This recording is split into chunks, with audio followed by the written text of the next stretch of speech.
સુરત જિલ્લાના માંગરોળ તાલુકાના કુંવરડા ગામ ખાતે જમ્યા બાદ કૂવાના પાળ પર બેસીને ફોન પર વાત કરતા યુવાનને ચક્કર આવતા તે કૂવામાં પડી જતા ડૂબી જતા તેનું મોત નીપજ્યું હતું.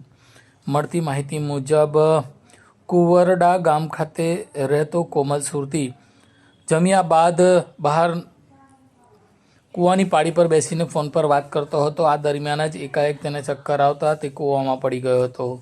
જો કે તે કૂવામાં પડતા તેને બચાવવા માટે ગ્રામજનોએ તાત્કાલિક ધોરણે પ્રયાસ કર્યો હતો, પરંતુ ગ્રામજનો નિષ્ફળ જતા આ દરમિયાન ફાયર બ્રિગેડ એટલે કે કામરેજની ફાયર બ્રિગેડ ટીમ ઘટના સ્થળે પહોંચી હતી. તેઓ દ્વારા યુવાનના મૃતદેહને બહાર કાઢવામાં આવ્યો હતો, જે અંગેની જાણ કોસંબા પોલીસને કરવામાં આવી હતી. જો કે કોમલ સુરતીને તબીબે મૃત જાહેર કર્યા બાદ પોલીસે અકસ્માત મોત અંગે ગુનો દાખલ કરી આગળની તપાસ હાથ ધરી છે. સાહેબ આપનું નામ અને રેડિંગ. સબ fire officer બિપિનજી ખલાસી, ERC Kamrej fire station. સાહેબ શું ઘટના બની? અમને સુરત ફાયર કંટ્રોલમાંથી 11:15 કોલ મળ્યો ને ઘટના સ્થળે તાત્કાલિક નીકળી ગયા. ઘટના સ્થળે આવતા ખબર પડી કે કૂવામાં એક વ્યક્તિ ડૂબી ગયેલો હતો. તો એમને પહેલાં તપાસ કરતાં અમને પૂછ્યું કે અહીંયા કયા વ્યક્તિએ જોયો છે. કે જે વ્યક્તિએ જોયો તેમને બોલાવો. એ વ્યક્તિને બોલાવ્યા અને એમને કીધું કે આ પોઝિશનમાં અહીંયા છે.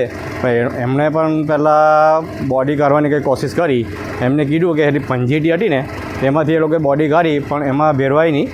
એ પ્રમાણે પછી અમે અહીંયા આવ્યા તો અમારી રેસ્ક્યુ ઓપરેશન ચાલુ કરી અને અમે 1-2 વાર ટ્રાય કરી એટલે અમે બોડી કાઢી લીધી. कॉल करें अभी 8733053364 पर या 9426889560 पर. हिमालय इंटरप्राइजेज, जियो मार्ट डिजिटल भरूच,